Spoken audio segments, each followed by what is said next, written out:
Hi, and welcome to Sixcess Stories. We are your hosts, Christina Gent and Eric Ozarowski. And this is where we share real conversations with the 6 Degrees community, all about life, leadership, and the power of meaningful connections.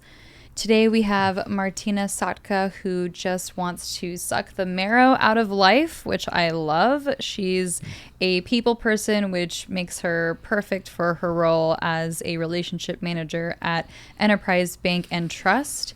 And her and I share major FOMO, so please don't leave us out for any fun to be had. In this conversation with Martina, we talk about her growing up in the Czech Republic and sharing some of the really interesting holiday traditions that they have there. We talk about her immigrating to the U.S. and adapting to the culture and some of the culture shock that happened for her at that age. We get into her career path from law school into banking, and we wrap up with her passion for travel and some really unique stories about experiences that she's had with animals on those trips, and a fun little story about some fruit that she gave me at the end. This was such a fun conversation, and I learned so much about Martina that I didn't know previously, which is always so great for me. And I gotta put a wine double date on the books with Martina, because they're not far from Escondido, and I do love me some Escondido wine days, so that's coming up soon. Please enjoy this episode of Sixcess Stories.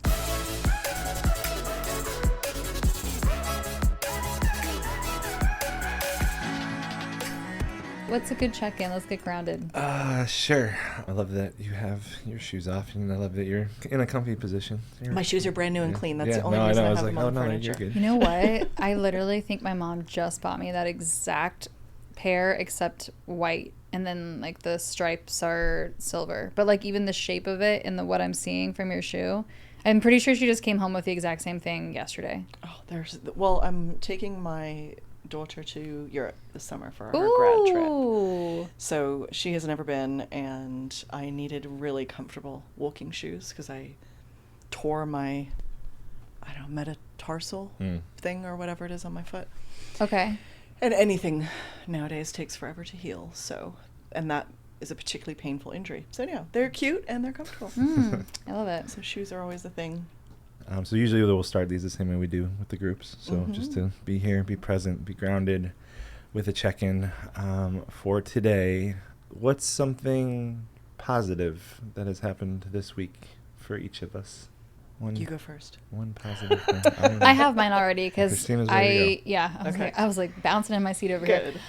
I already shared this, I think, with Eric, and I just had a lunch where I got to share it again, and it was just such a huge moment for me personally. I delegated something on Monday to one of our team members, and it was awesome. It worked. I mean, it was just, so not only, I mean, she just took it, ran with it, crushing it, and is just executing what I just take so much longer to do. And it was crazy because it gave me enough time back where I had a couple of moments this week already where I was like, what do I do right now? Like, I'm kind of like, wait a second. And at least one of those times I just used that as like, you know what? I don't know exactly what the next move is, so let me just walk. Let me walk home. Like, I just used that as like let's reset, let's get to the next location or whatever, and not just sit there and try and figure out, oh shit, what do I gotta get into right now? So that was awesome. I mean, it's really given me a lot of excitement to continue to give things on. Well, no, and then that actually inspired me to delegate a completely different task to a different team member. I was like, yeah, I mean, let's see how this goes. So that was a really, yeah. You're getting the most precious gift of all, time. Yeah. And people don't realize that the delegating is, I think that you can start by thinking that it's about getting more efficient or getting more time to be more productive. And then you get to a point, I think, and that's where I'm in my career, where it's delegate to give me more time. Yeah. To do whatever I want with my time. Right. Which is not necessarily now working harder, but it's working smarter. Yes. Yeah. I think that's amazing. Good for you. That's Yeah. a huge, Oh my gosh. and especially because I think you're much more of a control type A. To let go of that is a big deal. Yeah. And to have it be successful. Well, I mean, honestly, I'm just like, she's doing more than I would have even done with it. And I'm just like, Gosh, that's awesome. it's like, I have no business doing this. Let me give it away. So good. Yeah. Good for you. Yeah. That's exciting. How about you, Sasha? What's something positive? This week, something positive. You know, it's interesting. I've had a very strange week because I have someone begging me to do their loan for them. And I keep saying no. And that's, as a mortgage broker, there's not very many times you ever want to say no to anything. But she's in the middle of a transaction. She hates her lender, not being communicated to. And I think it's interesting for me to see my own reaction to it, because I would say probably 6-7 years ago, I would have been, I wouldn't say frantic, but I would have been a lot more aggressive and assertive about yes, I will do this for you. And yes, you know, blah, blah, blah. Because that's what the client wanted, and you do what the client wants. Sure. And now, again, I think there's a lot of maturity that's gone on in my own professional life where it's like, you know, you're in this situation because of choices that you as an adult made. And I understand that you need help, and I'm here to help communicate, or I can help translate, you know, whatever that loan officer is failing to communicate with you. Mm-hmm. But I'm not going to rescue you right now. Yeah. That for me and my license, that is probably one of the worst things I could do. Because if this goes to arbitration, I'm all of a sudden getting dragged into a situation where I was trying to help. Sure. Yeah. So that no good deed goes unpunished adage comes up. Not quite. So it's a positive, because here I have this client that's literally begging me to work with me. And I have the confidence now to say, you need to stay where you are. Mm-hmm. You need to see this through.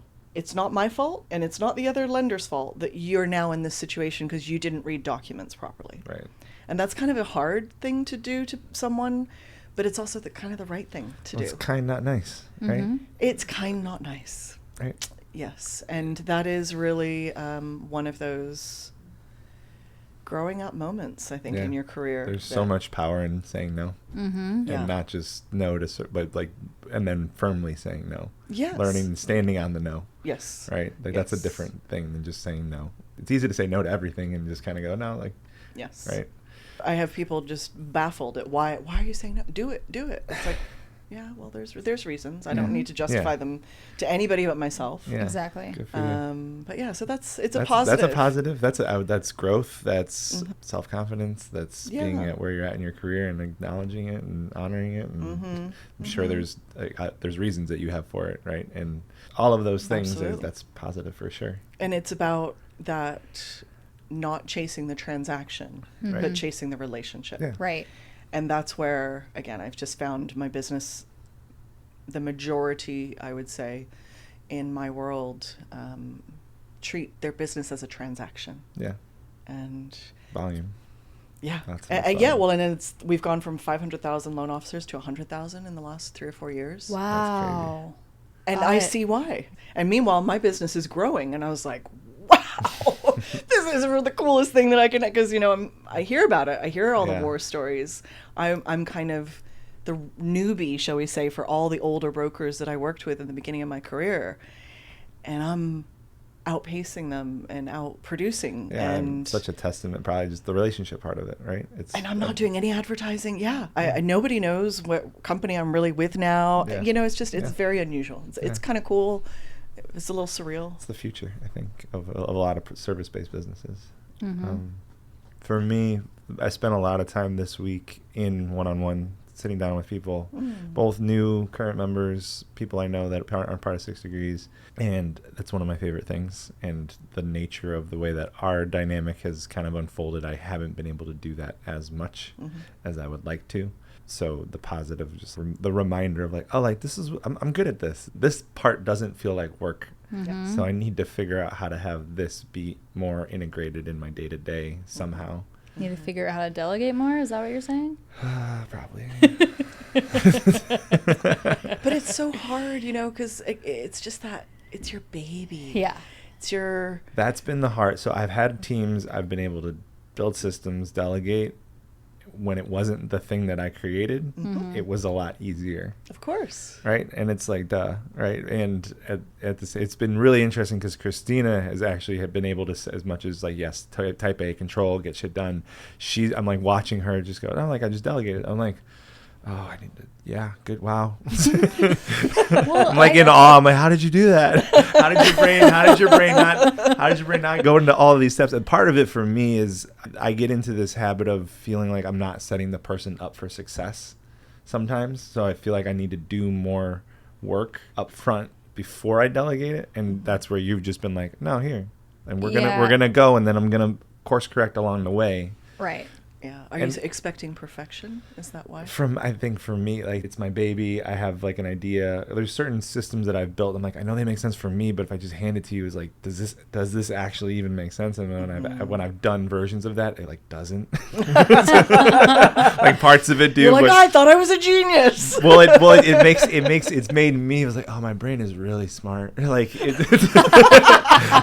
there's so many things happening up here. It's very high functioning. Makes me feel good. Because Eric has pointed out multiple times that this podcast is the first thing that we basically we got it off of our plate very quickly into even having it. And Valentina's crushed it. She does it. She runs it. She's doing everything for it. Really, the only part that I'm editing at this point in time is when we do our deep dives, just because that part's Eric and I, and it's a little more nuanced, and we'll just say everything, and there's certainly things that we need to cut. Sure. And so that to me was like, and Eric's pointed that out multiple times, and I'm like, okay, well, if that's going as well as it is, and I'm not really doing anything besides just overseeing it, what else can I do? So then having Chiadani, she's been crushing it with getting me to even provide what she would need to run my social media. And that's been huge. Like the amount of posts and content that I've in the past 3 or 4 months that has gone out just because she's been able to.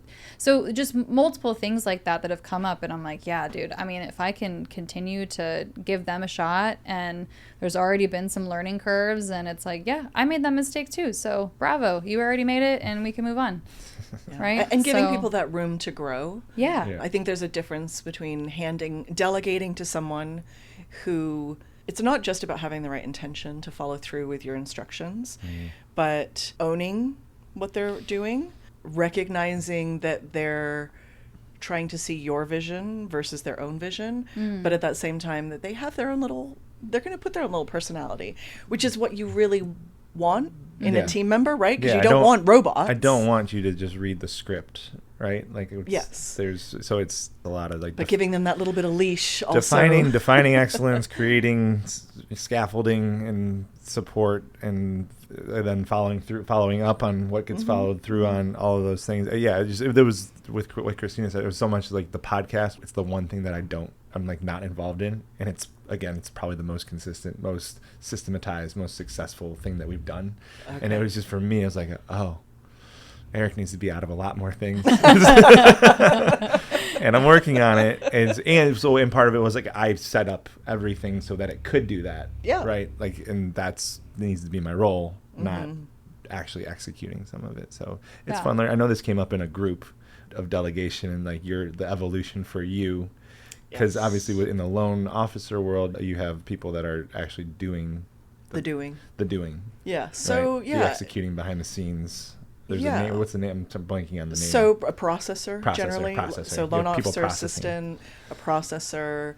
Yeah, it's just my whole team has evolved over the years, depending on where I've been, what company I've hidden behind a lot of the top brokers on purpose, frankly, because I always took my job very seriously, but I take my kids and my family more seriously. So I wanted to be able to turn off at 2:30 in the afternoon and go pick up my kids and go do the soccer games, or actually none of them played soccer. I don't know why that came to my mind. Soccer mom. Volleyball and swimming and, just the activities, my point. And when it came time for me to step into that role, it was in the middle of COVID that kind of the whole world fell apart, and all of a sudden we were out of the office, remote working, which I was stoked about because I had wanted to do remote. I had tried to work remotely for years. And it was very interesting to see how these old-fashioned corporate structures just fell apart so easily. And how I've always kind of felt that it's a house of cards. I have very clear memories. I've been in finance my whole life and in corporate. But I remember very clearly early on in my life going, there's a whole layer here of people that don't need to get paid to do what they're doing. And if I was running this business, they would all go. Well, same in my industry. So you had someone doing this and someone doing that and someone doing this. And all of a sudden, everything was digitized and automated and at home. And it forced people to do things online. And so it kind of gave me this little window of opportunity to say, okay, I can literally restructure how I do everything, and it's my way, and I know it's pretty unique, and I know it may be unusual for whoever comes to work with me, because they probably have not worked this way with a loan officer before, but I know it's going to be successful because I've done other successful businesses that are not mortgage broking. Right. And again, it's the relationship, not the transaction. Right. So yeah, it's been interesting. It's been a roller coaster getting those subordinates, the right people, because incredible as it is, I had processors working for me that thought they were doing me a favor working for me. Sure. It's like, girl, if this loan doesn't get funded, you're not getting paid. I mean, that's how this works. I don't know where the big mystery is in all of this, but it's in all of our best interests to get this transaction done. Right. So yeah, it's been interesting to have that switch. Yeah. That's been 5-6 years now of changing the way that the business is functioning. How has your leadership with those teams evolved? Obviously the people are in and out and finding like the relationships and finding the people, but how do you feel like you've grown, or what's shifted for you in the way that you're delegating or working with the right people when they are the right people? Well, first of all, I totally get what Christina's saying about the delegating, because both of you are saying it's very difficult when you're used to being a perfectionist in certain areas of your life to hand that over. One of the things I think I learned very quickly is the buck stops with me. Sure. And although we all know that, if you don't live it, it's a different thing from knowing it. And so as I was bringing on new people or trying to focus on these different teams, I noticed as soon as I started to back away and give that leash was that crux of that was going to be the moment that I found out if this team member was going to sink or swim. Yeah. And it was a very crucial, it's very easy, it's very obvious nowadays for me to put them in that position. And it's not a sink or swim moment, it's just how much do you care about my business? Yeah, I had that with one of the first bar jobs that I had. It was like someone didn't show up, and I was like, I interviewed, and they called me and like, hey, we need someone. And it was like Friday night, and like no training, like it was zero training. It was just like, at the end of it, I was like, I don't even know what just happened. It was a whirlwind. Right. And the owner goes, I don't know that I agree with this approach, but it was, no, I wanted to see if you're going to sink or swim. Guess what? You made it. And it's only going to get better from here. I'm like, that's kind of a fucked up thing to do to someone. Wait, that was your first bar shift ever? First real bar shift ever. Yes. Wow. I went to bartending school when I was 18. I don't know if I've shared this with you, but my mom, after winter break, my senior year, she goes, you're not going to go back after winter break. I signed us up for bartending class. It's a week-long crash course. I don't know if you're ever going to use it, but you and me are going to go learn how to make some drinks and have some fun. Good for her. It's a life skill, and I just want to spend some time with you kind of thing. And then I love your mom. Yeah, oh, she's the best. Yeah. And that summer when I graduated, I had a little backpack, and I had an older friend buy me a bunch of alcohol, and I'd show up at all the graduation parties. Don't have your kids have this idea, but all the parents hated me. Yeah. They know like we're 18, like beer's happening, so but like they see me just making like Mai Tais and margaritas, and they're like, the beer is fine, but whatever this is not okay. And I look at them and smile like, which one do you want? Yeah. Mai Tai or margarita? And then they take them and go, I don't like this, but this is pretty good. Yeah. But that was the extent that I of a bartending experience that I had. I never actually had a job with it until I was like 24. And then I was like, oh, I kind of like that thing. I'm going to go. I was in between some stuff. And I knew a friend that had a bar that needed some help. And he's like, yeah, I don't really need you right now. And then he did. And then that was my first. So the sink or swim part of what you were talking about, there is always that moment. There's a better probably way to do it with training and things. But like, it was literally like, I'm going to throw you in the fire. Yeah, unfortunately, I mean, we can't do that because they're all licensed and they have to be doing this stuff for a while. So that's a small snapshot of what the bar, like the hospitality industry, like the one extreme of it. Yes, like a little bit harder when there's certifications and licensing and exactly. So yeah, it's probably as scary for them, honestly, because when I tell somebody you're taking ownership of this file from this point forward, because I want to go move on with my day. Right. I want to move on to my next whatever. Yeah, it's funny. It's interesting dealing with personalities too, as you get older, and how much crap you take from people. I think that's been a very, I shared in our group this week. It was, I was working with this one person that I thought it was going to work out great. Honestly, it was a new opportunity. Hadn't really ever worked with them, but they're relatively new in the business. And I'm always like, hey, no bad habits at least, right? If you're new. Great opportunity to kind of mold somebody to how she can grow with me. And I sent her over an email and then said, this. And it was so shocking to have an email back that was so aggressive and so like, I don't know how to do that. And I don't want to know how to do it because it's going to take a lot of time. And you need to tell me what you want to do on that third part. And it was one of those conversations where I was like, gosh, man. Again, 4 or 5 years ago, I probably would have reacted as a complete and utter biatch. Just, who do you think you are talking to, young lady? Which sounds crazy, but that's kind of that's the reaction that she got from me. Yeah. Like, I haven't been doing this for 30 years to hire you to work for me to then have this like crazy reaction. And instead I just was like, all right, well, good luck.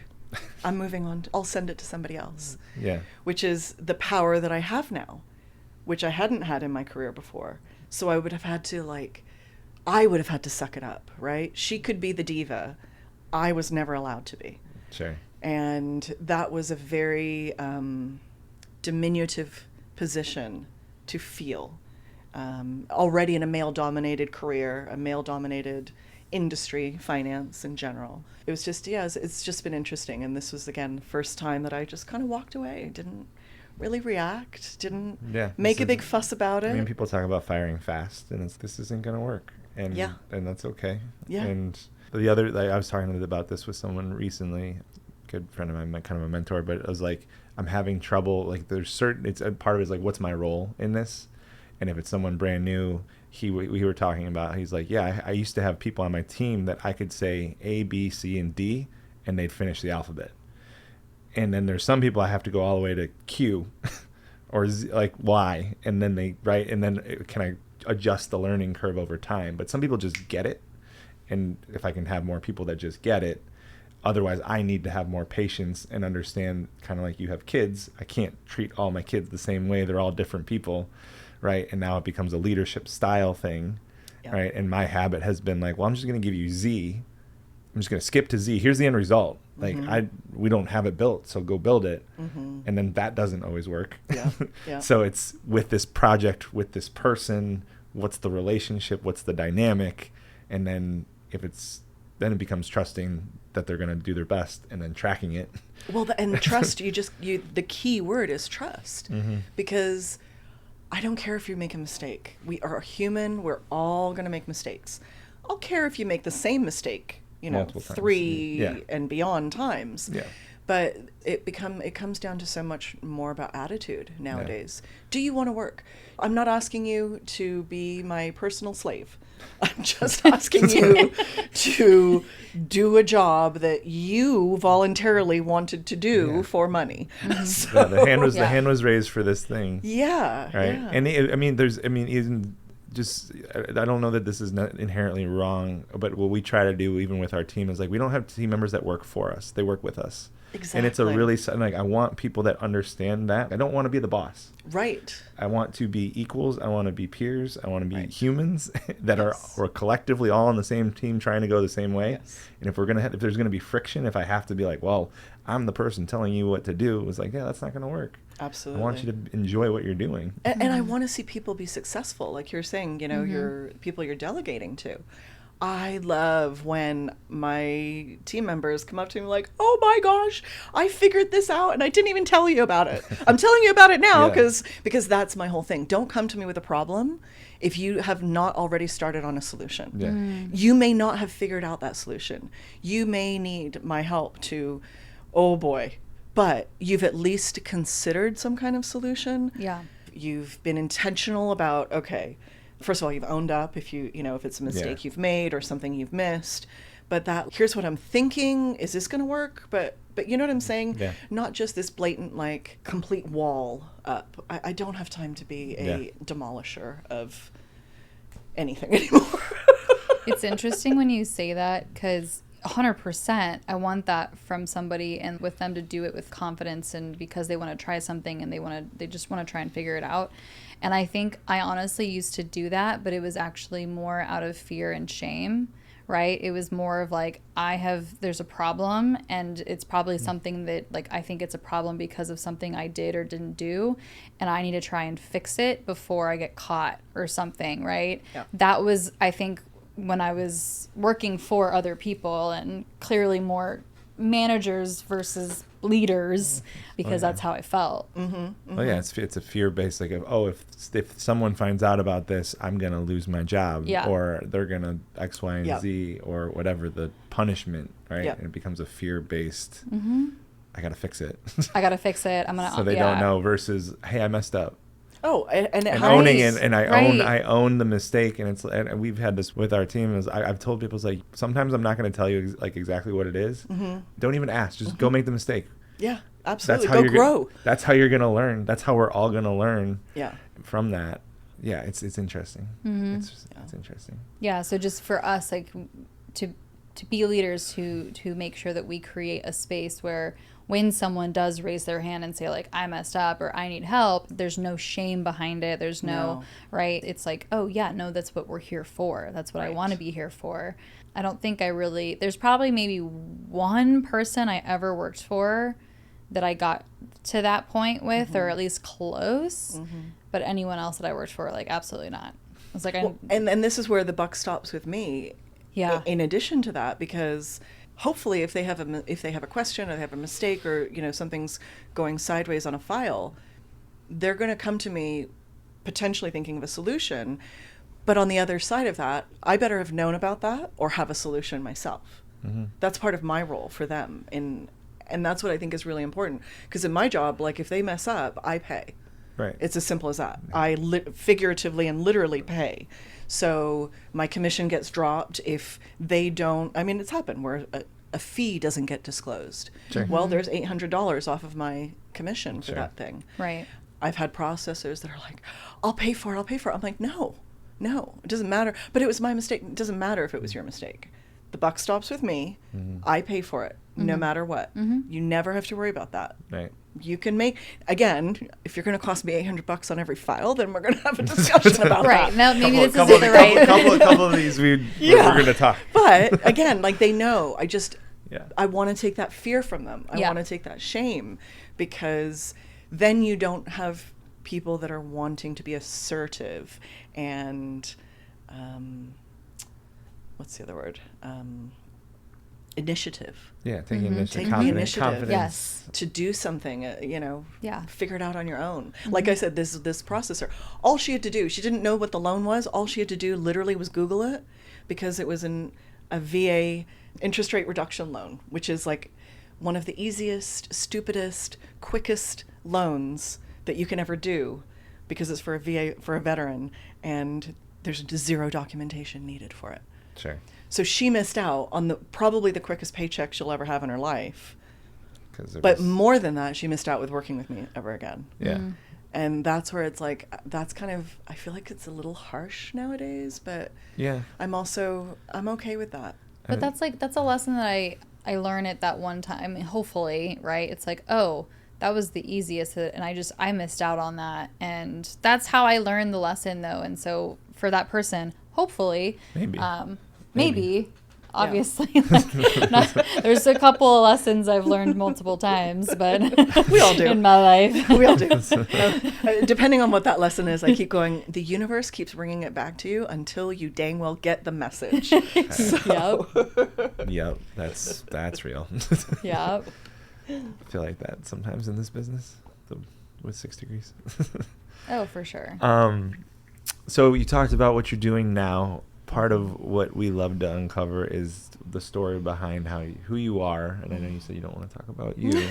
I'm gonna try to get you a little bit. So I know there's a period in Brazil that you spent. I'd love to learn more about Brazil and the path of financial. You were in banking and financial advising type, like the money world, and wherever feels appropriate to start. But like, tell us about Once upon a time. Yes, please. There was this little girl who lived in Toronto, Canada, of all places. Is that where you were born? That was where I was born. Oh, wow. So yeah, I'm a mutt. I call myself a world mutt. Because really my DNA, well, first of all, I tell everyone my DNA is pure rebel, because my father's mother was Native American and first off the reservation in her family. And then my mother's father escaped communist Russia.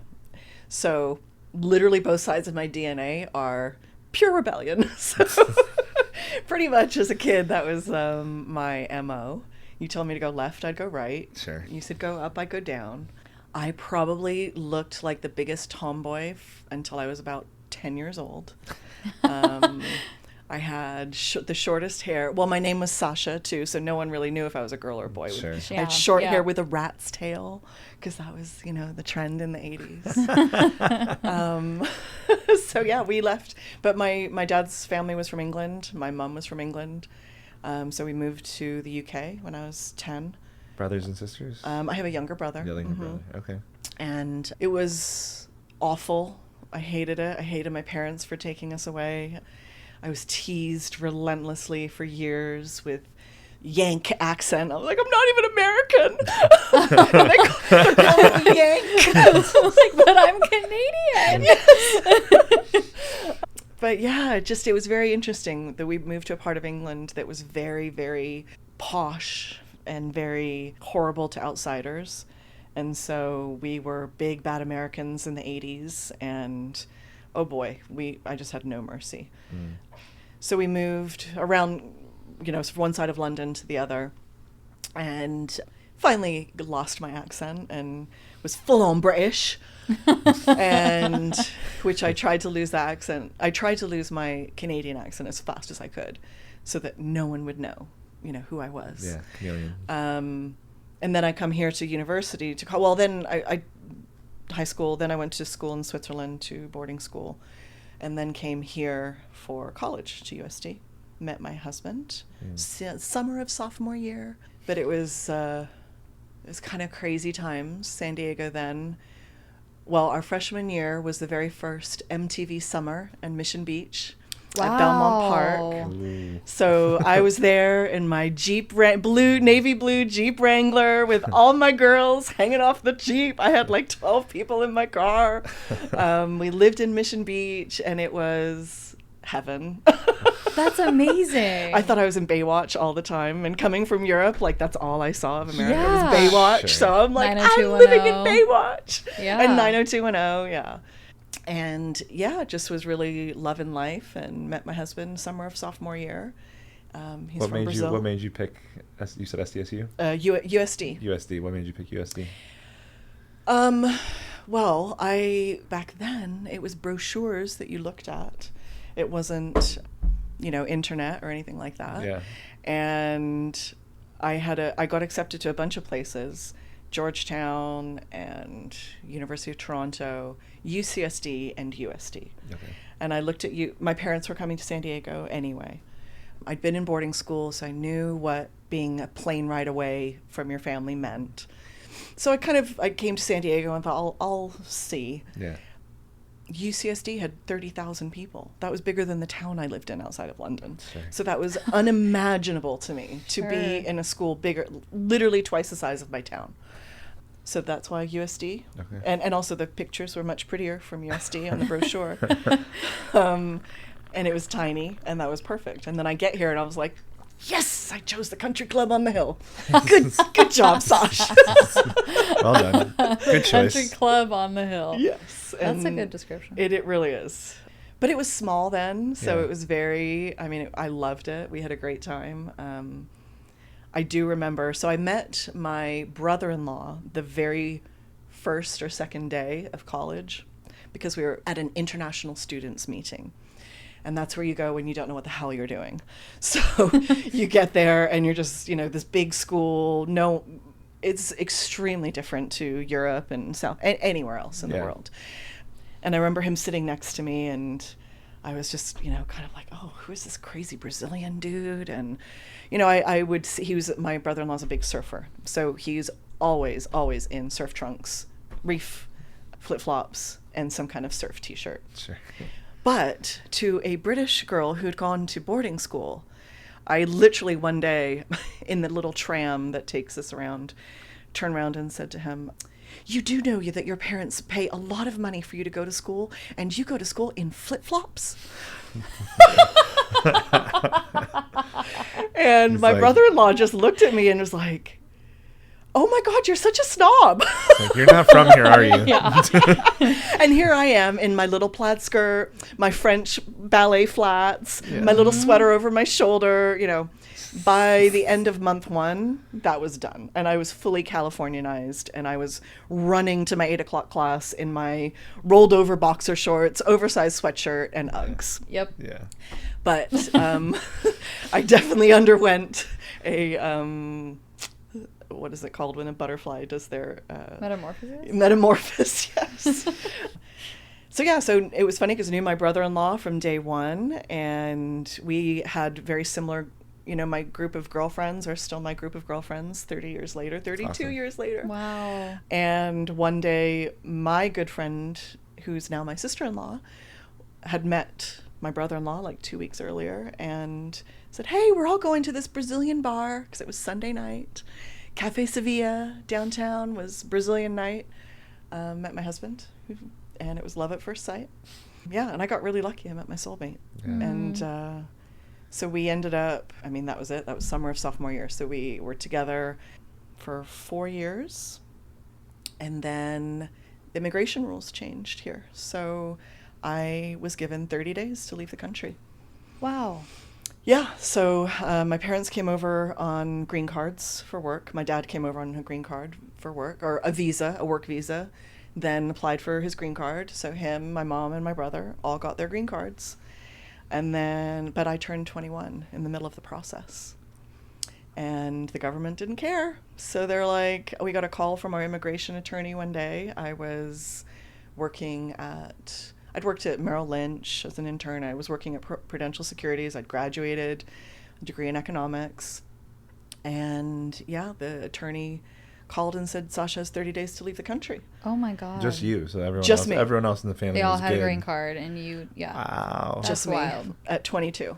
Actually, I was 21 at the time. Yeah. No, sorry, I was 22. And I was like, where do I go? Oh my gosh, where do I go? My parents are here, my brother's here. Yeah. I had grandparents in Canada, I had grandparents in England, but I had to leave. And so my husband and I were dating, and there was no do this to stay. It's like you must leave within 30 days. Or you'll be illegal. You'll have an illegal status. And if you have a legal status, then potentially you could end up in a bad situation in the future. You're just kind of, you're jeopardizing the legal part of things down the road. Yeah. Interesting. So I turned around to my husband and I was like, well, if we go to England, I have to support you. And if we go to Canada, I have to support you. And that ain't happening. I'm old-fashioned like that. So if you want to stay with me, then this is a good opportunity. We're going to let's just go to Brazil. Let's go down there. I went down once on vacation and thought it was great. But it was just one of those situations when you're like, I don't know what to do. I don't know where to go. Yeah. I feel like we need some kind of like safety net. And his parents and family were there. And I had dated someone from another culture, very different culture that went very sideways. And so after visiting that person's country and seeing them in that country, so I was kind of like, all right, I want to see this guy in his own country, like for real, not just on vacation. Yeah, I want to really see his friends. And I already loved his parents, but yeah, so that's it. 22 years old. We packed up a 40-foot container. And then our container left. And then a week before we were supposed to leave, our immigration attorney called and said, guess what? I'm like, what? So apparently now because there was so much backlash over this legislation change, if you pay a $2,000 fine, you can stay. And I just went, okay, that's awesome. I've just quit my job. We've sent our entire house of furniture to South America. I didn't know it at the time, but my in-laws had bought us a house already. Oh, wow. So it was just like the ship's kind of sailed. Yeah. But that conversation from me and my family was awful. That one was... Just from it was going like, I have to do this. There's no option. There's no choice to now I like, want to. We'll pay for I'm sure, like, we'll just pay for it and you can stay. Yeah. It was very like... imagine there's some friction from that. Because you went, obviously. Yeah, we went. And I think it was just heartbreaking for my parents more than I get really emotional now. Like, I haven't thought of this in years. Yeah, I think it was just, I think of it now, like if this was my kid. Yeah. Yeah. I hadn't really put those two together, you know, so. Anyhow, yeah. So I went to Brazil. Yeah. Do you need a tissue or anything? No, I'll be fine. Yeah, because then comes the fun parts of going to a South American country looking like I do, you know, blonde hair, blue-eyed, not speaking a lick of the language. Yeah. Because it's Portuguese? Portuguese, yeah. And I spoke French. English wasn't so bad. And then Spanish I'd learned in college here. So I get down to Brazil and just have this incredibly challenging experience from beginning to end. How long were you there? 5 years. Yeah. Oh, wow. Yeah. Because I loved it. Yeah. Oh my gosh. I went from, I don't think I ever hated it. I was very resentful for quite a while because it was almost a forced decision. Well, that's the rebellion. That's the rebel. This is your rebel, your rebel era. Yeah, and you know, it's funny because that was part of the decision to go. Was like, F you, America. Yeah. Like you didn't want me. You didn't want this. Fine. You can't have it. Yeah. Now you can't have me. And I remember actually once I was down in Brazil, my parents saying, you know, we're going to keep this process going for you guys no matter what. And I was like, I don't care. Sure. I'm never coming to live in America again. Yeah. And then, jokes on me. At 21, like, I can see that. Yeah. But talk about culture shock. I thought I was very cultured living in... I mean, more than most people, just from Canada to London and then here. California. But that's all very, like, white. Mm-hmm. Yeah, for sure. Let me tell you how white it felt. 100%. I just mean, like, there are people here in the U.S. where, like, they're in their little 3-mile square radius town that have never left that. For sure. So more cultured than I would say most Americans, for sure. Yeah. And there's levels. But talk about, I lived in this WASP world. Yeah. Even though, to be honest, most of my friends in Switzerland were African, from Senegal, from Ivory Coast, Congo, Nepal. School was very multicultural, but the lifestyle was Western. Right. Yeah. And it was so fascinating to go to a country. Again, I'd gone to TJ for... Sure. discos and nightlife and all that fun stuff. You know. I was known as the Queen of Baby Rock at one point. Oh. But it was different. You're on vacation. Yeah. It's It's not when you living there. live there. Mhm. And yeah, I'm going to write a book on all of my adventures because it was pretty Ooh. insane. What was the best part of those 5 years? Is there any specific? Oh, the people. The people? I love the Brazilian people. What they about 'em? just are so warm. Mm. They have a joie de vivre that is contagious. The more humble they are, the more I like them, honestly, because, gosh, this is going to sound weird, but it's almost like they haven't been tainted by the negative sides of life. Yeah. And that's not saying that there's not, like, people don't have problems down there, because Yeah. of course there's a million of them. But there's just something about a Brazilian that is, everyone I've met, I think, has always been just the bright side of life. Sure. They're always, Glass is half full. glass is always half full. Those are good people. And with very little materialism, Right. which I think made it so much more impactful for me. Sure. Because I'd gone from a Swiss boarding school where, my roommates were presidents' daughters. Sure. Yeah. With a 10-piece Louis Vuitton trunk set, Right. Yep. to I go to a market in Niterói, which was right outside of, it's the other side of the bridge from Rio de Janeiro. If you ever look at the bay, Rio's on one side and Niterói is on the other side of the bay. And I go to a market one day and I'm learning Portuguese, and frankly, no one really cared because I was cute and I was blonde, and they're just like, what a novelty to have this, American girl here who thinks she's Brazilian, She thinks she's more Brazilian than she really is, but they just loved it. And so they were always very charming and very hospitable. Yeah. And so anyway, I'm in the fruit market, and I have to write a check because I don't have enough cash. And I asked the guy, how do I spell $24 in Portuguese? Because I know how to say it, but I don't know how to write it. And he's, a dude of like 50, 60, whatever. And he's like, girl, I don't know. And I'm like, and it took me a second to be like, what do you, because if someone said that to you here, Yeah. oh, I don't know, you'd be like, what do you mean you don't know? Yeah. But all of a sudden down there, because first of all, you have to translate what they're saying, right? So you get okay, Portuguese. What? I don't know. What? So that whole process, like, what do you mean he doesn't know? Oh my gosh, it's because he's illiterate. That's why he doesn't know. And that's, he went on to say a bunch of other, like, I don't even know how to write the alphabet, or and he was laughing about it. He thought it was the funniest thing. Yeah, to make it 50 years in life. And yes. And so him and I stood there What do I need and that for? together tried to figure out how to write $24 on my check. So we got quite a crowd around us at one point, everybody giving their input on what letter goes where. But That's so funny. That's amazing. That was life down there. And Yeah. I loved every second of it. Yeah. So That's just, when you're talking, it reminds me of Costa Rica. I got similar vibes of just the way that people live there, and we've been there. I've been there twice. We went there for our honeymoon, and I loved it. Just everyone's pura vida, everything, and nothing's wrong. Yep. even if it's the materialistic part too. It's like, no, I have everything I need. Yep. Life is good. Yep. Yeah, and there's a lot to be learned with that, I think. Yeah.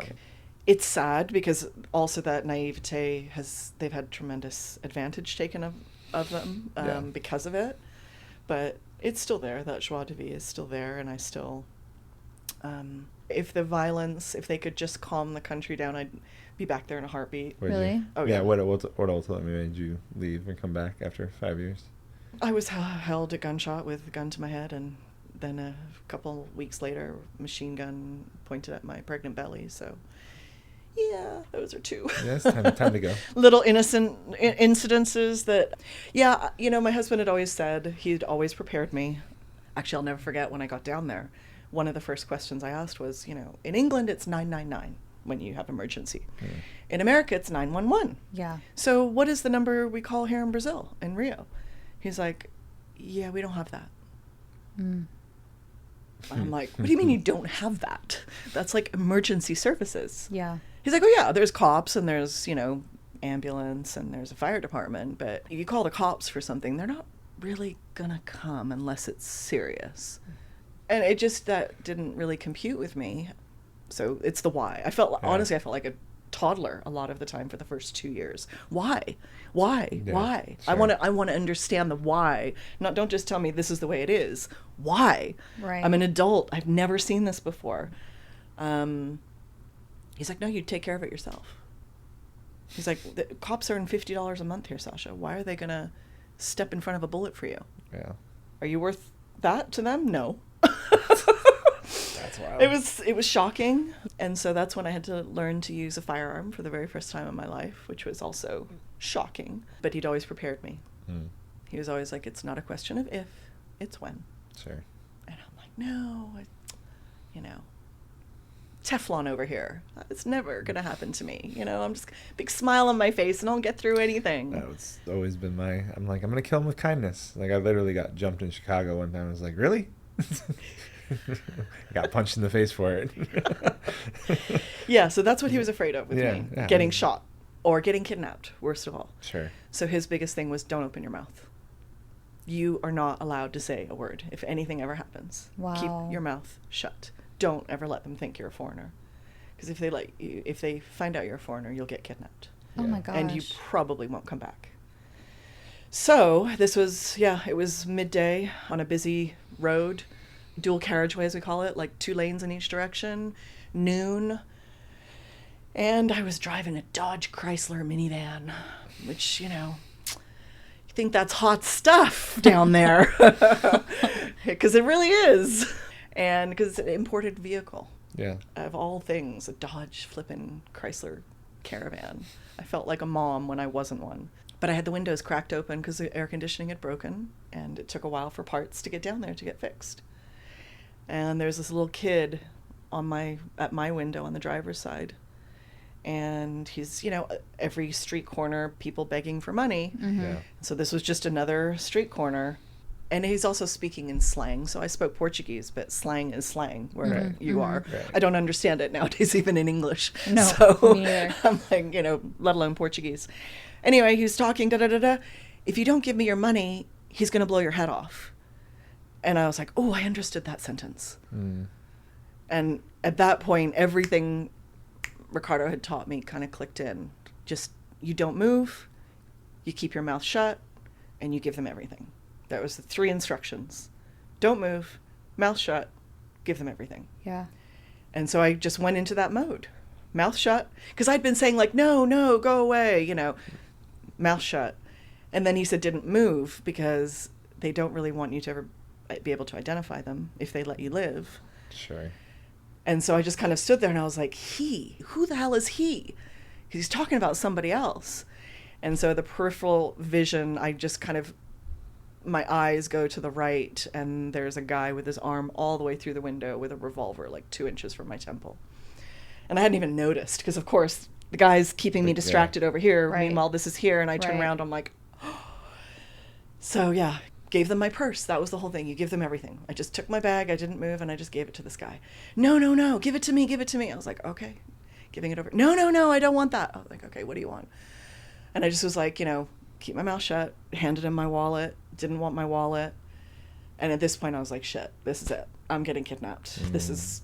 And so I luckily had, and they all know down there that you have 2 wallets. Everybody carries 2 wallets, one to get stolen and one is your real one. Oh my God. And so I gave them my stealing wallet and they knew it because I had no money in it. I had like just a couple bucks in it. Sure. And they weren't going to let me go for just a couple bucks. So is the trick to have 3 wallets? Well, so what I'd done, pretty much, Yeah. my bills, I was coming back from Rio because I'd opened my own English language school.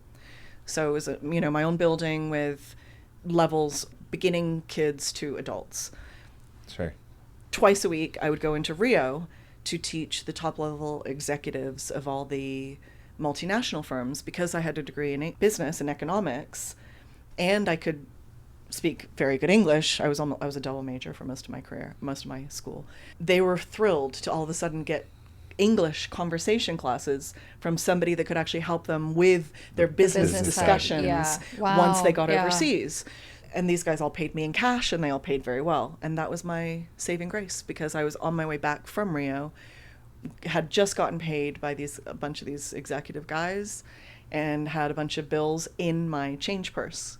because that's where you put your bills. Sure. You don't have your change in your change purse. You put your big bills in your change purse because, you know, they steal one wallet, then they steal the second wallet, but you still got your money in your change purse.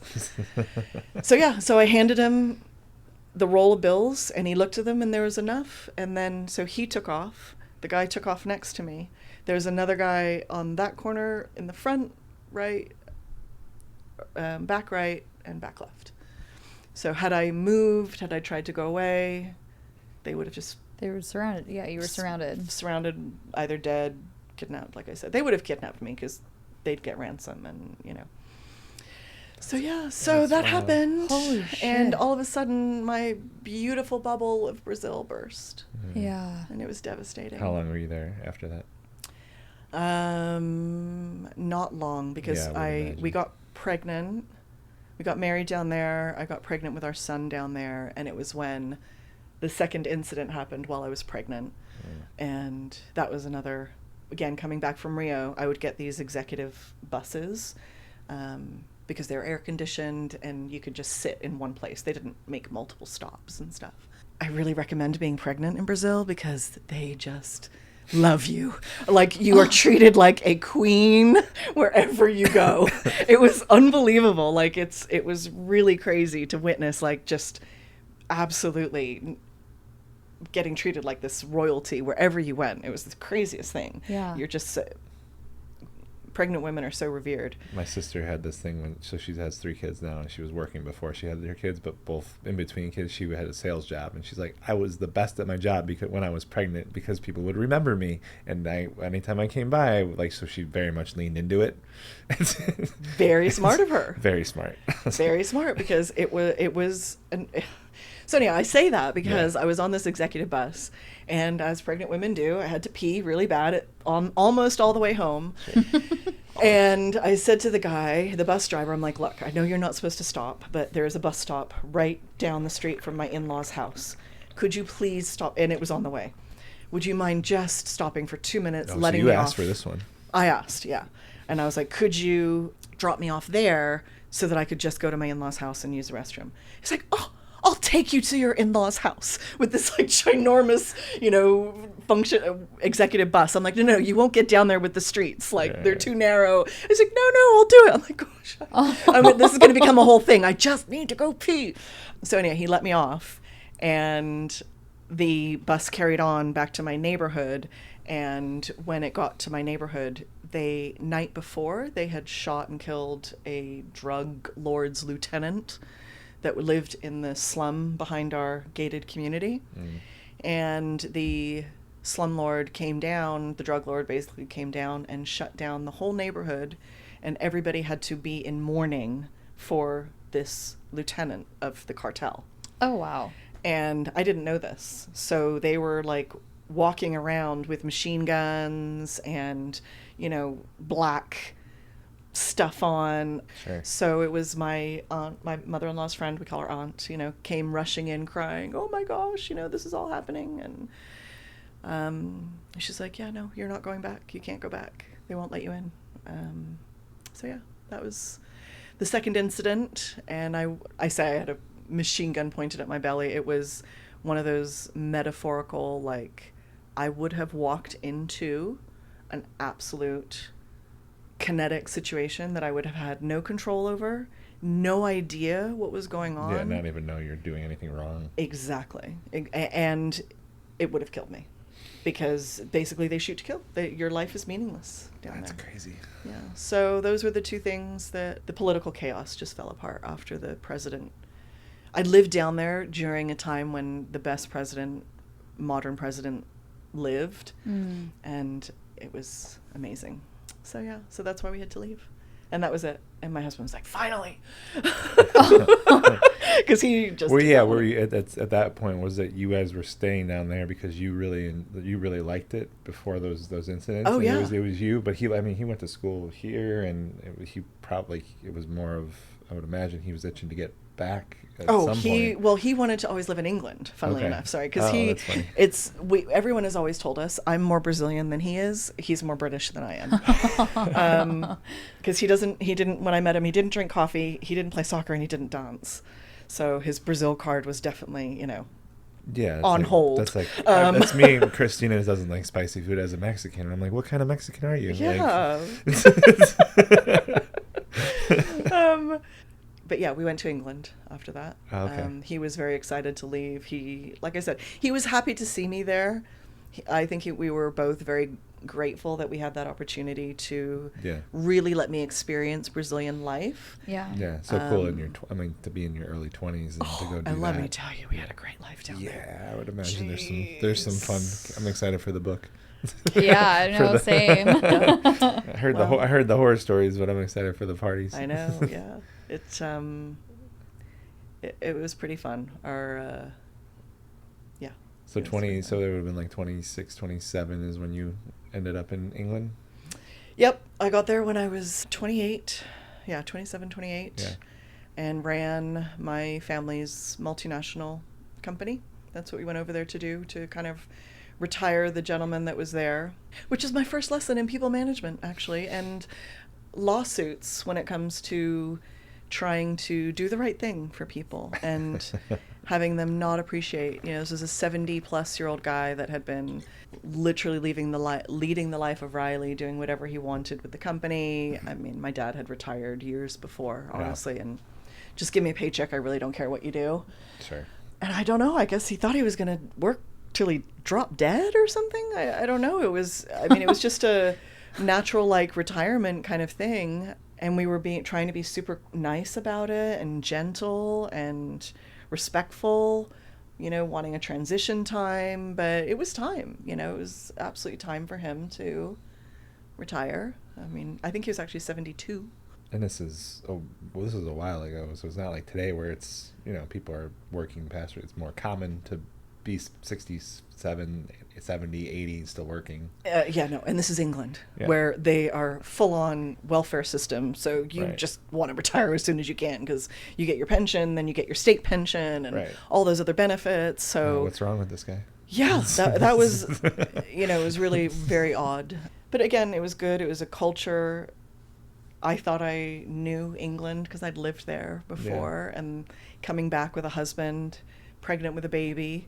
That was very interesting. I've been pregnant in 3 different countries, which is a great experience too, because I learned that doctors don't know everything. Oh, they don't. And in each country, they seem to think they have, the knowledge on lockdown. And you're like, that's funny, because in Brazil, they say this. And in England, they say that. So you can't all be masters of the truth here. Yeah. And child rearing. I don't know. There's all kinds of great things, I think, coming from multicultural. Being multicultural. Sure. How long were you in England then? 3 years. Okay.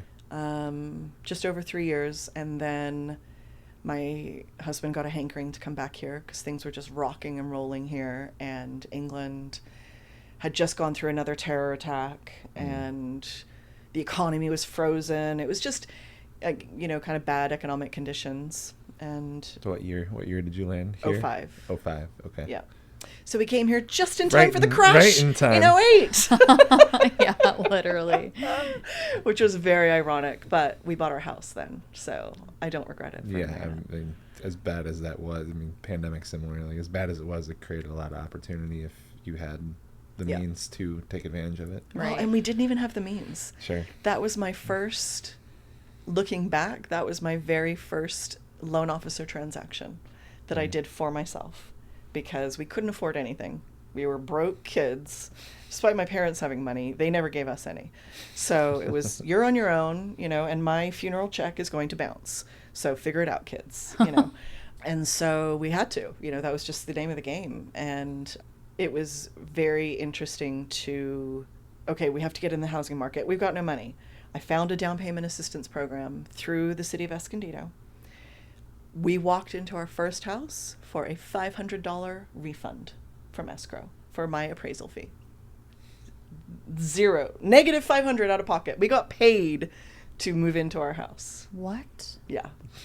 So now here comes the stickler. I had chosen, and I thought we had signed papers for a grant program that if you stayed in your home for 10 years, that grant would be forgiven. Sure. Turns out my lender didn't do that. didn't file the paperwork for it. Did another down payment assistance program. Mm. So my husband and I very innocently, and this is why I became a loan officer. That's why I'm telling you this story. Yeah. 10 years go by and we're being good little soldiers paying our mortgage payment. Okay, fine. 10 years are up. We're going to refinance and we're going to pull a tiny little bit of cash out, redo the master bathroom, little things here and there. We'll pull out like 25 grand. We might be able to afford the payment if we do that, you know. So we send it to a lender and he comes back the next day and says, I thought you said you had a grant for $16,000. We're like, yeah, we did. And it's forgiven. We've been in the house 10 years. He's like, yeah, well, I don't know what you were told or what you signed, but it is not a grant. It's a second lien and it's interest bearing. So now you owe $24,900. But that's what we were going to take out. Oh, yeah. So for two I broke don't mean kids, to laugh, but yeah, that's for two broke kids, to not know it. That was devastating. Yeah. It was just, talk about rug pull. Yeah. You know, here we were thinking like we got into our own house, our first house, like for nothing. I'm so proud of us. They paid us to get into this. They paid us.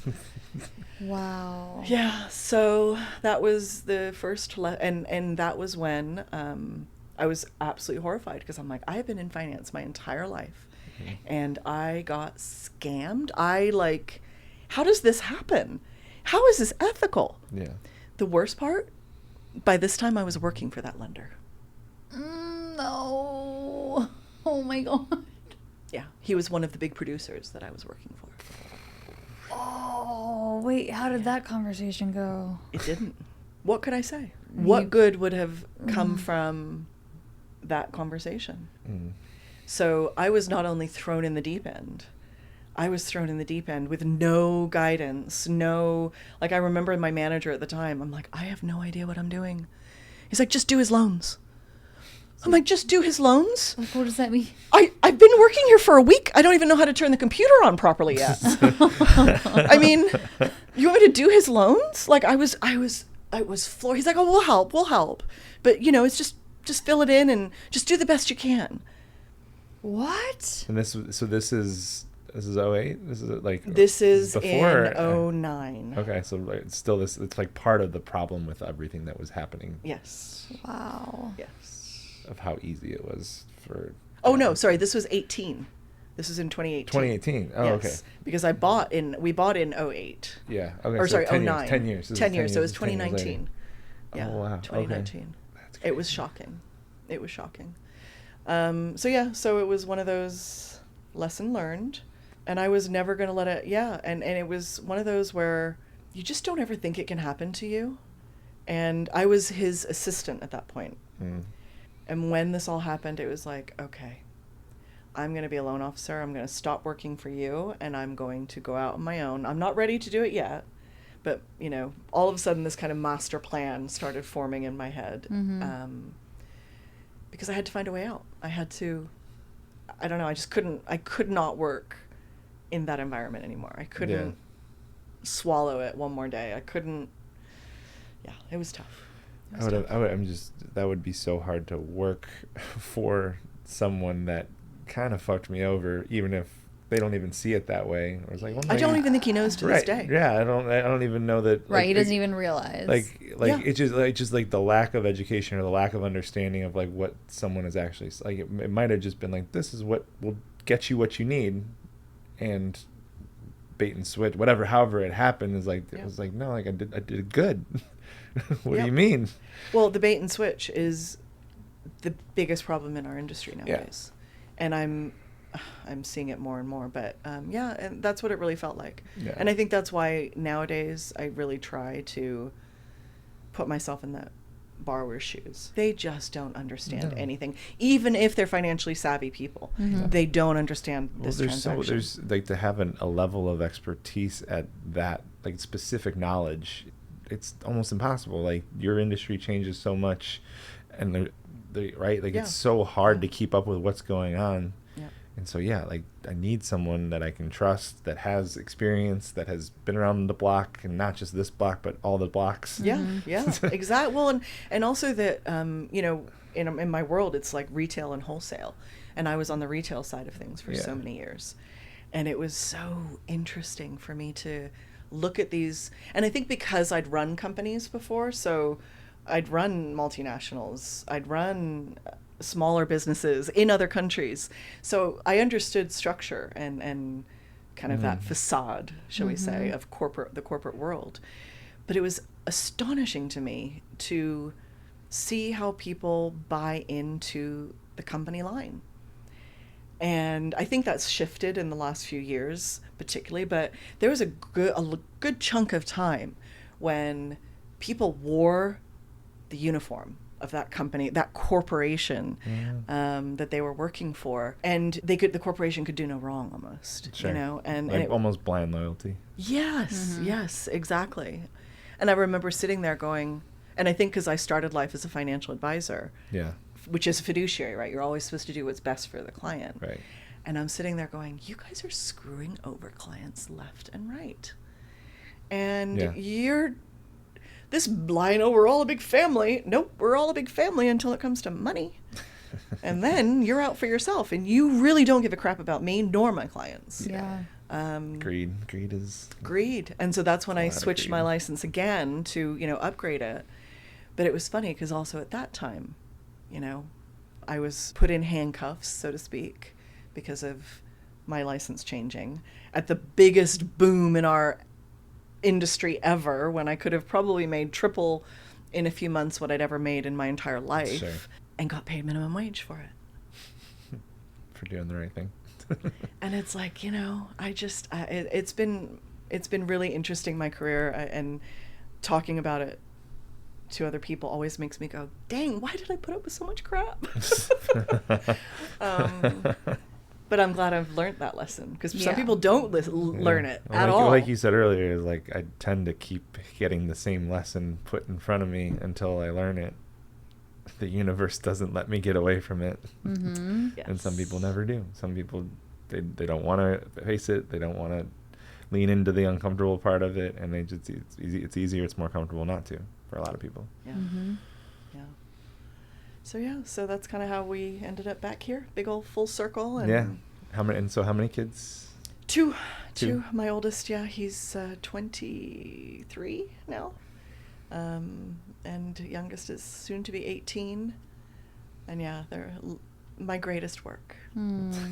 What was the process? So didn't get the green card to go through, and then that's what prompted Brazil, but then like coming back to the US, like what went down? How did we get back here? Yeah. Yeah. Yeah.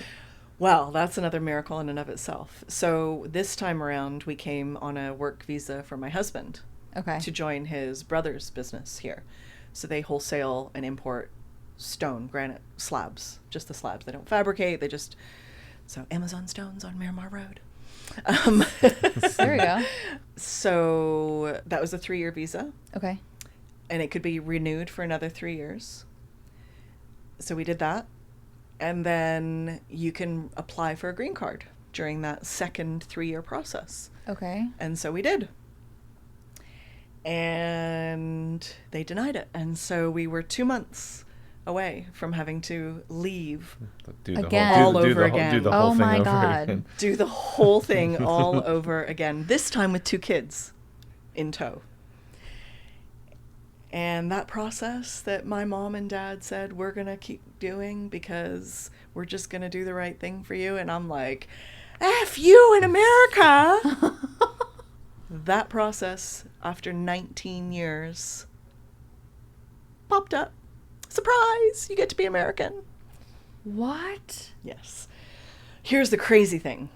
So in all of these dealings with immigration, every piece of paper you get it's printed on paper that's like money paper. Okay. It's got a texture. Sure. It's got, the graphic is raised, that kind of thing. And it's like, here's your fancy piece of paper to tell you got to show up in 90 days, 180 days at this appointment downtown. It's always very procedural. Mm-hmm. We got our green cards, but this is for citizenship now. Citizenship came, and my husband got a phone call on a Friday afternoon. this is Immigration Services, and your citizenship process has been approved, and so we want you to show up at Miramar Air Force Base on Monday for the swearing-in ceremony. And I'm just like, wait, what is happening right now? Wait, you're getting a phone call? And wait a minute, Ricardo, this is not you. This is my process. Like, what? This is a prank. And he's like, no, it sounds pretty legit. Like, they had all of my information. I was like, oh my gosh, you're getting your citizenship and I'm not? I'm going to the swearing-in ceremony on Monday at Miramar Air Force Base. I don't care if I'm not on that list. I'm putting up my hand. I am becoming a citizen at this appointment. What? And that was it. It was a Friday afternoon. What are you going to do? So we're like, okay, we're going to go Monday and we're going to figure it out. Saturday, I get a phone call.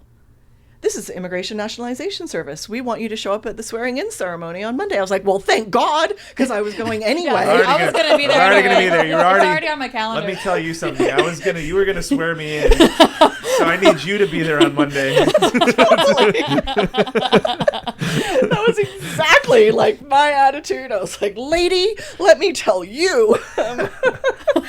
So we show up and we're just like, this, honest to God, we thought it was a prank. Yes. Where we were going like, this is going to be a TV show or, something. Well, in 2026, like with everything that's happening with ICE, is like, I would be terrified to, like, what? Yes. I mean, at this point. What year was this? This is 2016. Yeah. Okay. And so we were just like, honestly, I was like, are we getting deported? Like, did we not do something? Yeah. Because what is the deal here? So, but my husband works right across the street from Miramar Air Force Base. Okay. So he's like, whatever, I'm going because I got to go to work anyway. So it's on my way to work. So he's like, I'm going to go and get sworn in. You might not get your citizenship. You might not. Well, but we'll see. But I'm going to work. So whatever. We go down to Miramar Air Force Base. And sure enough, it is a full auditorium of like 300-400 people getting sworn in at the same time. Whoa. Yeah. Guess why? It was the last swearing-in ceremony before the 2016 voting elections. So they were just bringing in as many people as they could get across the line to go to the last swearing-in ceremony, because what shocked me was what happened on the way out. Because if you become a citizen, you have to study. It is not easy. Right. There's 50 questions that you have to answer. Yeah. Yep. Or there's 50 questions that you have to know, and they will randomly pick up to 10 questions. And most Americans would fail this test. Most Americans would fail the test. I would 1,000% fail. Yes. It is a crime that we don't teach better civics to elementary school kids, because it is not rocket science. But you have to learn all this stuff. And one of the things that you learn is that you cannot go to a voting booth when it's your turn to vote.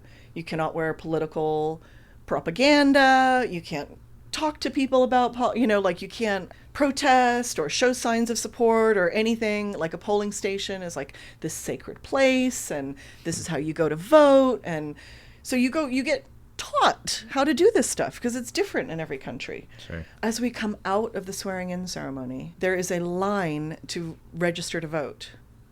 And there was plenty of propaganda there. And it was shocking to me. Shocking. And I just I looked at my husband and just went, oh my gosh, I just realized what happened. They are trying to get people in because they want votes for the upcoming election. So yeah, it was pretty. I'm like, I don't care. We got in. Yay. Yeah, You sure. can't kick us out now. Well, yeah. Well, I would imagine, like, without knowing the political affiliation tied to it, I would imagine the propaganda is supportive of the person. It's like, this person got me my citizenship, so I feel indebted, or I feel like this person's gonna be great. Yeah. And it's like I'm catching you on an emotional high. There's some probably like just really high level psychology manipulation to that. And it's like, yes, please sign up. And I mean, can you imagine waiting 19 years? Yeah. And you're going to want to support the person that gave you technically that permission, or who you assume who gave gets associated with that. Right. Wow. Right. And then there would be so much of like, oh, I love that president because this reason. Yeah. And only this reason. It's the only reason It's that the only matters. reason that matters. I wouldn't be a citizen without Yeah.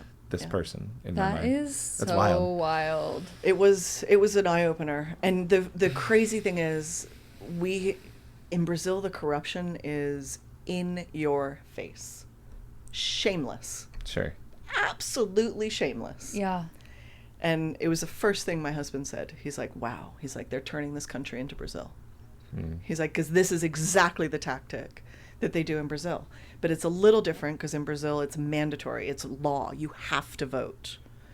You are not... We just went through hell trying to get our kids their passports renewed because our son turned military age. So everybody in Brazil has to perform 1 year of military service. But you also have to do what's called your voter titleship. So you have to have a voter card that is up to date. So you have to, by law, vote in any and every election that there is. Local and national? Everyone. And it gets marked on your card if you're not a good citizen. Making sure you vote. It's, So Damn. I would be the in way trouble. Eric would be in trouble. Well, and the way their form of bribery is the politicians go into all the little villages and stuff with what they call the basic basket, your basic food basket. Sure. And so they just, oh no, we're just distributing food for everybody and aid, and we're just being hospitable. Who you're going to associate? The For good, sure. yeah. You know what I'm saying? So it's, yeah, it's pretty crazy. So yeah, that's how we ended up back here. But we got in. You got in. I don't think they can kick us out anymore. Well, Christina's mom just went through a whole thing with this where because of not pandemic, just the way that the current political climate is, it took her, she has a green card? She has a green card. Yeah. But so she what normally took, like, with the renewal and like the timeline and all this stuff, normally takes like 3 to 4 months.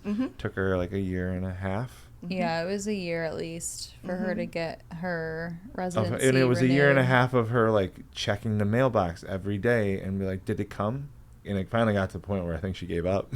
Yeah, she gave up asking us and just... So for like 3 or 4 months, she'd be like, did it come? Did I get any mail today? Yeah. Right? Like, yeah. And again, like with this world of like ICE and not being a citizen, and she couldn't go home to Mexico because she didn't know she would be able to get back. Yeah. And there's so many people living a version of that. And so yeah, like there is this relief. It's I would awful. imagine. It's awful. It's,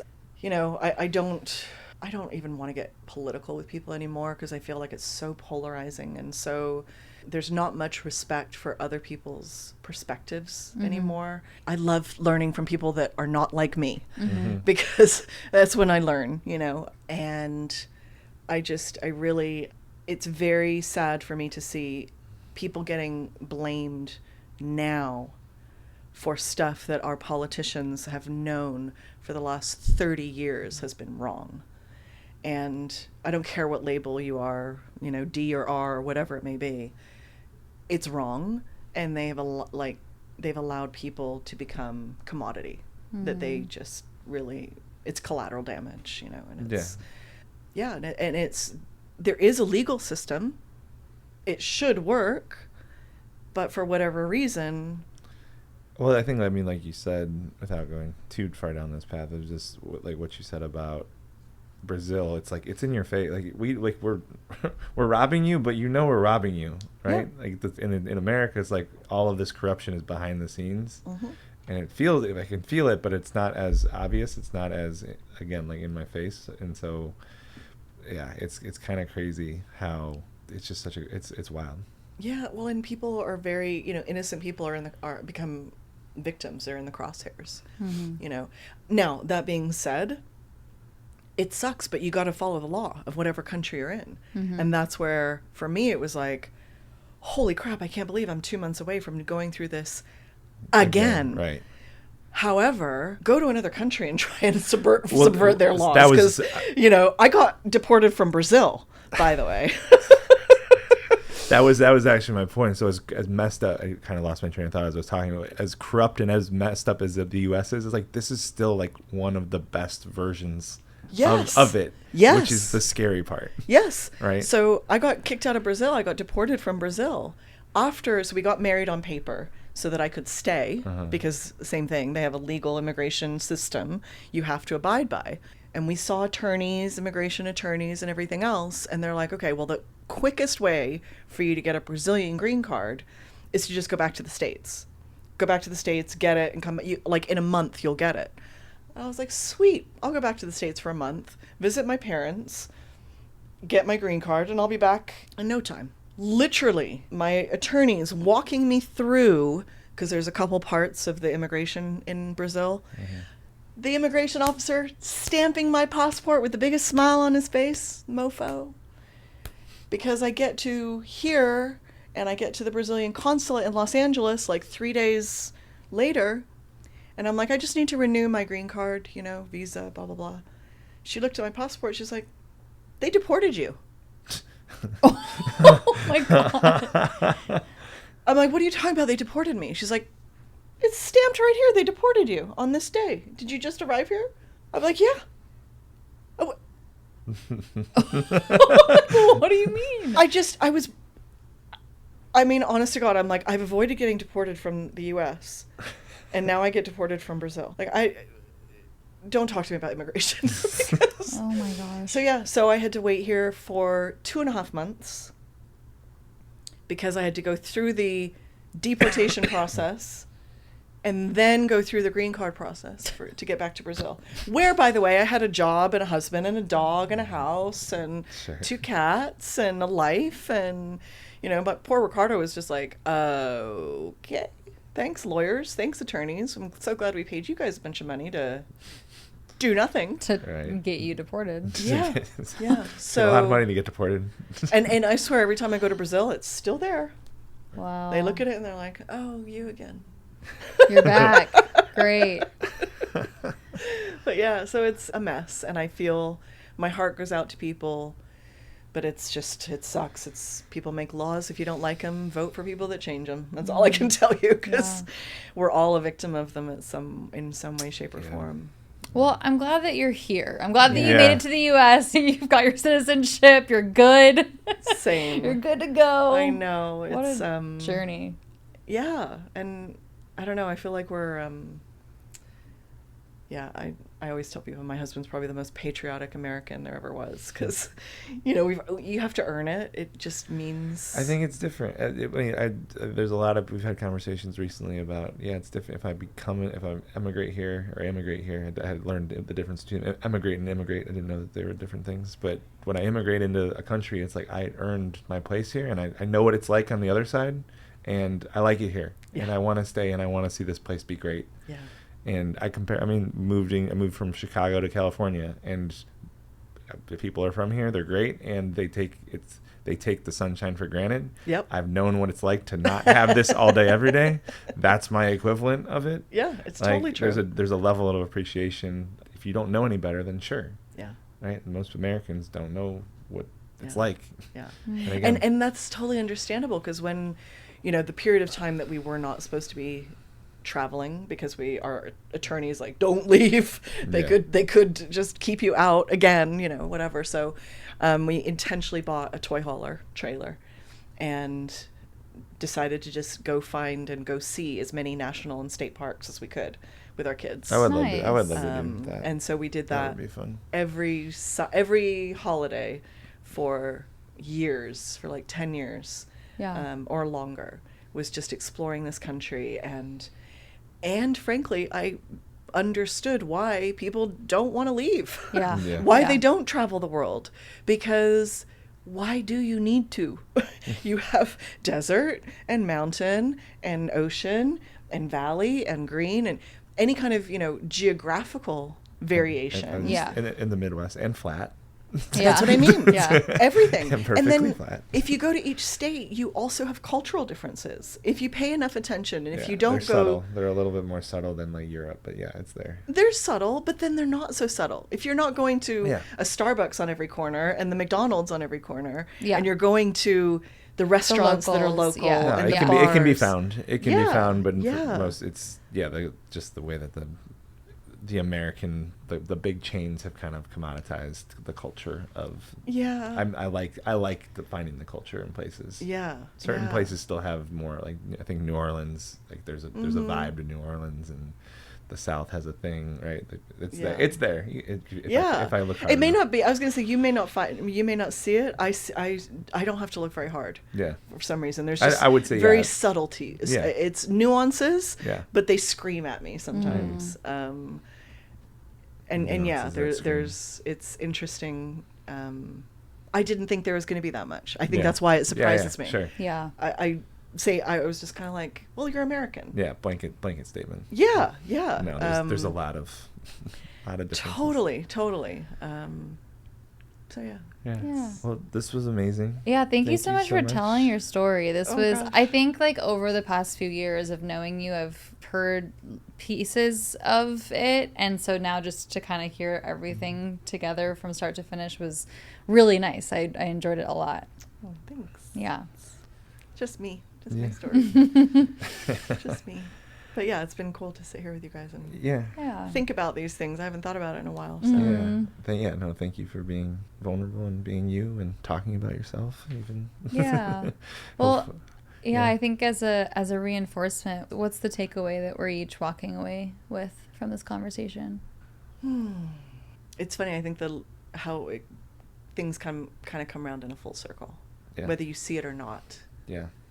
That's kind of what the theme I've seen tonight, or today. Just talking. It's like something happens early in your life, and I don't know whether it's God, the universe, keeping that lesson in front of you or present in your mind. I don't know.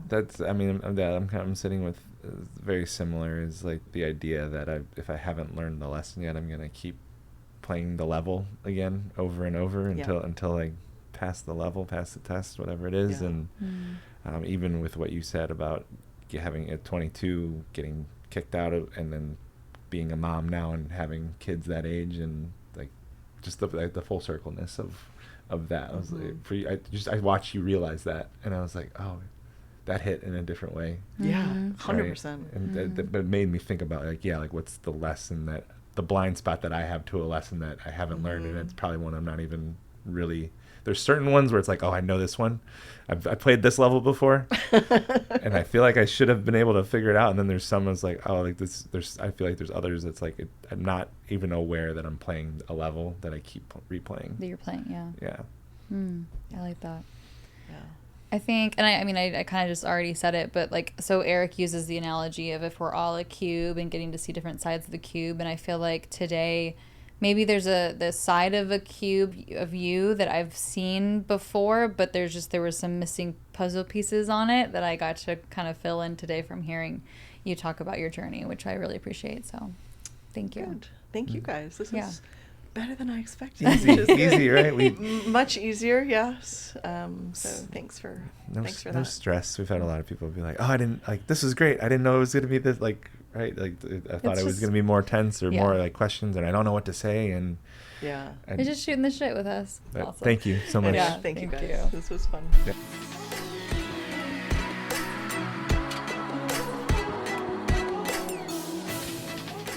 Deep dive for Sasha. Sasha Travassos. Sasha. Mufasa.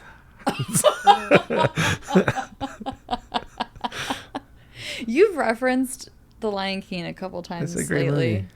Right? You said something. Didn't you bring it up? I'm surrounded by idiots. Yeah. And I need to play something for you really quick. Is this related to what we're talking about?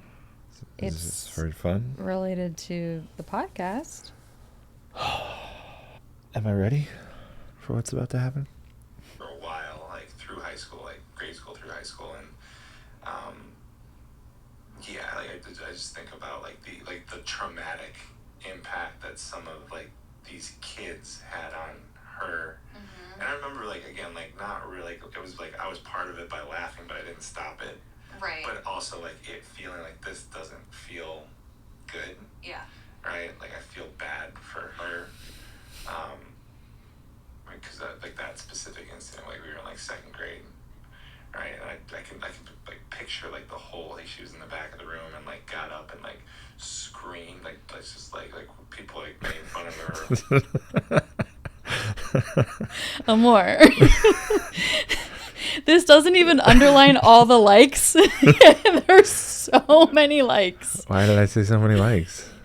So part of why I'm playing this, and this is exaggerated for sure, there's a lot of likes in your vocabulary. I think specifically when it's just you and I think you, granted, I haven't been the one editing the full episodes with the guests lately. How many likes was that?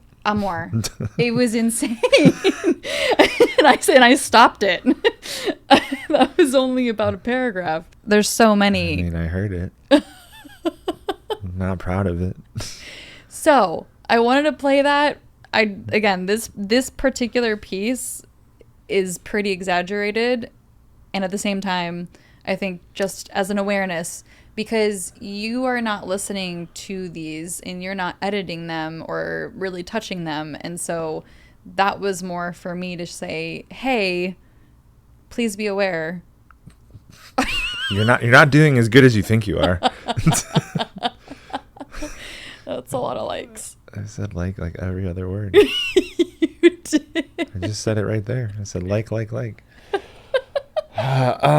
I'll never say like again. Okay. I think sometimes my brain goes really fast, and I think so too. I not to justify. That's insane. That sounds. that sounded. I'm trying to. I was like, that sounds. What's another word for like? That sounds like a crazy person. I never want to say it again. This is what that made. Made me want to throw up. Because I've been in conversations where that's the norm with someone, and I apparently that's me sometimes too. That particular moment was a little bit of a vulnerable and sensitive share. So I think in moments where maybe there's an uncomfortable feeling happening associated with whatever I'm talking about. Sure. I think it's harder for me to articulate. Well, one, it's hard for me to articulate how I feel a lot of times, so wouldn't be surprising if there was a pattern around when, yeah. We talk about the I statements and how it'll turn into yous when it's not comfortable and I don't feel confident in it. So there's a version for me where probably like shows up more with uncertainty or not lack of confidence. Yeah. That's not surprising, and probably just need to slow down. I think it shows up for me in the same way. I think even listening back to same thing. I mean, when I'm editing the deep dive and there's moments where I can tell that my emotions shifted. I maybe am getting a little defensive, or you and I are, maybe there's a little bit of tension or friction or something's happening in this space, and I will notice through the editing I'm talking faster and I'm filling space with words like and yeah. I mean, what's interesting about even the conscious communication tools that we have with tone, body language, and words is it doesn't address rate of speech. It doesn't address like speed. Yeah. Which can usually be tied to nerves, right? If I'm nervous, I'm talking fast and I'm not thinking, I'm just talking, and I'm talking because I'm talking and I don't know how to stop talking, and I kind of word vomit. But rate of speech isn't really part of that. And then, yeah, that's for the listener's sake. I hope that clip isn't part of something, because I don't even know how you would edit that. Oh, I mean, I did. I edited it earlier today, and just I edited the fuck out of it. Deleted 27 likes. Yeah. Thank you for showing me that, and I hated it. It was with love. I don't like it. Well, Eric, here's the thing. No, it's it's more of, yeah. What were you gonna say? I guess, yeah, maybe what is part of what you might be sitting with is, oh, is that happening in my life with other people? That's all I'm doing is going like that. All I'm doing in my brain is it's like what's happening is me thinking about, it would be the equivalent of watching someone think they're doing a really great job and it's mediocre, and feeling embarrassed, and really good learning, and thank you, and fuck you. Thank you and fuck you. Yeah. You're welcome.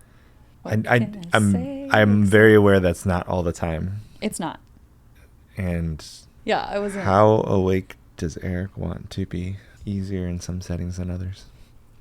For sure. Cool. All right. What fun. What a fun way to start a deep dive. Ugh. I feel like I just jumped in sewage. Covered in like slop. Like slop. All right, well, let's pivot. Let's switch gears. Just worry about today, I think. Honestly, that's kind of where I'm at. Yeah. How can I be the best version of myself today? It's a little bit easier to live in that. I've just been meeting so many interesting people. Granted, that's what I get to do every week. And wanting to be as present as possible and trying to, even just listening to the podcast that I sent you most recently, and just the science behind pain, and so much of that being in my own mind. And so my back problems, right? So by the definition I heard, I wondered, oh, do I have chronic pain? And then just even recently, with some stress going down, with some weight loss, with things that are happening and pain being less noticeable, it's like all this shit's in my head. All this shit, it's the stress that leads to the whatever. And the ways that we can take care of ourselves and take care of our bodies, and some of the things that have us stressed out when it's finances or filling events or whatever the thing is, it's like, why the fuck do I need to stress about that? Like, it's not life threatening. No one's gonna die if we have 80 people versus 100 people at this STFC event. We're gonna live. We're gonna be alive. I'm not a freaking ER nurse or ER doctor. I literally have people's lives in front of me. The stakes are way lower in the shit that we're doing. I don't have this person might live or they might die in front of me. That's not what I'm dealing with. So why the fuck am I so stressed? What's stressing you out the most right now? Well, I feel like I've had a pretty zen week because of just Oh, this. good. Let's not talk about stress then. Well, I'm just saying, I think I've been realizing just more and more, like, there's been more reinforcements. There's been more, just the more I can be in my body, taking care of myself. Obviously, all the things that we know about sleep and what we consume and all of that. And then I think more recently, just realizing, yeah, it's going to be great. What we do is amazing. And the people who are in the space, the people who are part of it, fucking love it. So let's go have fun being the best that we can for the people who are here. What's the broken part of me that's like, yeah, but it could be better. And we haven't even done it yet.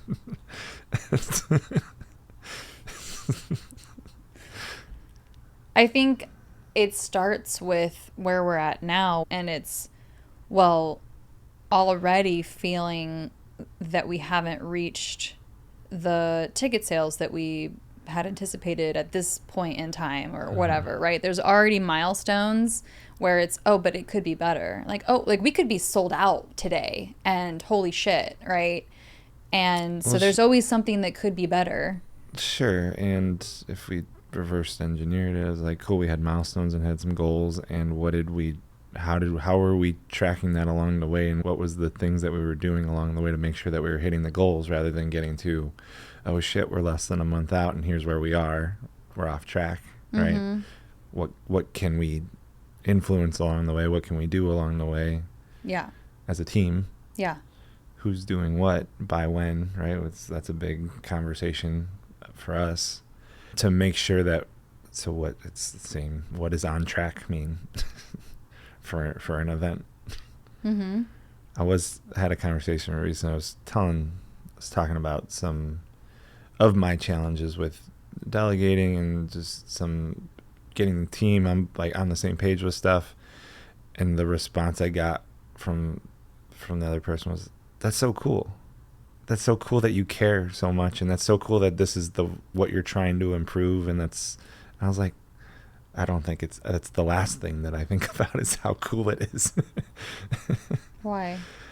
It was more of it was such a light and probably wouldn't even register as like a really genuine gift of, oh, that's available. That being thinking about it being Thinking cool. just reframing it as how cool Mm. and how Yeah, you care. yeah, too much sometimes, I think. Well, there's a lot of leaders who don't care. Is there such thing as too much care? Is that possible? Or is care like communication where there's really not too much? I don't think there is too much care. All right. I don't think there is. No. I'm talking Yeah. through it in real time. It's just the way I show care can feel suffocating and feel overwhelming and maybe not the best. What? Give me an example of you showing suffocating care. I think not my mom specifically, but I had a friend and his mom was involved in all of our stuff. And like she was the person that volunteered and she was just everywhere all the time, very much helicopter parent. Okay. It came from care, right? I would imagine. Sure. And okay, it was so, too but, much. But you say that you think that you can be suffocating. So what about No, you? No, not me. Oh, that's what you said. I try to suffocate you every night with my care. And a pillow. Well, I guess too much care for me turns into the spiral I've told you is it's not good enough. I care so much about wanting it to be great and wanting it to be the best it possibly can be. And my expectations, because I care, sometimes are probably unrealistic for where we're at with some things. I guess that's what I mean by I don't know if that's suffocating. I don't know if that's the right word for. No, I don't think so. I wonder, this is me thinking out loud. No idea if this is helpful. I wonder if the care being placed on, I want my team to grow and to have ownership of whatever projects and milestones, and if the care was moved a little bit to be heavier weighted on care for the team versus care for the result or outcome. Sure, probably. Is that helpful? Probably. What am I caring about? Yeah, asking myself too, what do I care about in this, with this project, with this member, with this group, with this coffee, with whatever the thing is. And it's like, okay, great. What is it that I'm caring about? And is that what's best serving me and the team and the community potentially? Maybe. Again, I don't thinking out loud. Yeah, I'm not sure. It's interesting. Yeah. Where is that energy going? Where is it going towards? Is it going towards the quote unquote right thing? Mm-hmm. Or the most effective thing, or the right? If I'm hearing what you're saying, is like, am I the outcome or the result, the end, rather than if I put more care in the beginning, then the end comes out the way it comes out, and it's like it doesn't matter. It's because we watered the plant, it grew. Right. We put in the care. Yeah. First and foremost. That's interesting. Maybe. Es posible. You really fucked me up with the likes to start this one. Ay. Haven't been able to stop thinking about it. Well, I've still done it. It's like it's literally at the forefront of my mind, and I'm trying to slow down, and I'm still doing it, and I'm catching it, and I'm swimming in mud. I wonder why, because it doesn't show up for you. It doesn't show up for you all the time. Yeah, I don't know. And there certainly are certain moments where I've noticed it, but mostly when I notice it, it's when I'm editing, because I'm just hyper aware and I'm listening to it. Maybe you need to send me the full. I don't know if I want that, but send me that full episode. Oh, it's Martina's deep dive. Just listen to Martina's deep dive. Is there can you copy that? Did you already edit that? I keep a raw. Oh, you do? Yeah. Okay.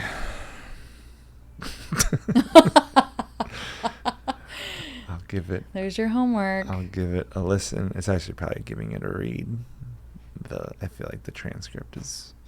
Yeah, and it misses highlighting the majority of them. Ugh. Not the majority of them, but it misses highlighting a ton of them. 37 in this paragraph, and that's not even all of them? Is that what you're telling me? Correct. It's a lot of likes. Well, like, I guess. Well, put her wait. there, bub. Wait, hold on.